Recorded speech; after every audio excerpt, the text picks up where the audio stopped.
नमस्कार, मैं खुशी और आप देख रहे हैं सरदार न्यूज। आइए नजर डालते हैं आज की बड़ी खबर पर। म्यांमार से थाईलैंड तक भूकंप से तबाही, अब तक 700 से ज्यादा लोगों की मौत। भारत ने बढ़ाया मदद का हाथ, पड़े बड़े अपडेट्स। नई दिल्ली, शुक्रवार को म्यांमार में एक शक्तिशाली भूकंप ने भारी तबाही मचाई है, जिससे 694 लोगों की मौत हो गई है और सैकड़ों घायल हो गए हैं। भूकंप का केंद्र मांडले के पास था और इससे म्यांमार सहित थाईलैंड के बैंकॉक में भी नुकसान पहुंचाया। बैंकॉक में एक निर्माणाधीन इमारत गिरने से 6 लोगों की मौत हो गई और कई लोग घायल हुए हैं। भूकंप की तीव्रता 7.7 मापी गई और इसके बाद कई ऑक्टर शॉक्स आए, जिनमें से एक तीव्रता 6.4 थी।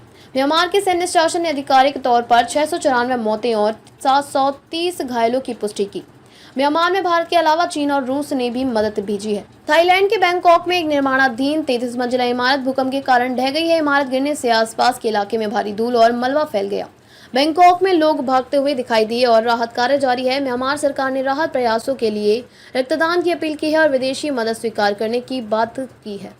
चीन और रूस ने बचाव दल भेजे हैं, जबकि संयुक्त राष्ट्र ने आपात राहत कार्यों के लिए $5 मिलियन आवंटित किए हैं। चीन के यूनान और सिचुआन प्रांतों में भी भूकंप के झटके महसूस किए गए थे। चीन के रुइली शहर में भूकंप के कारण कुछ इमारतों को नुकसान पहुंचा है और वहां के निवासी भी इसकी तीव्रता से प्रभावित हुए।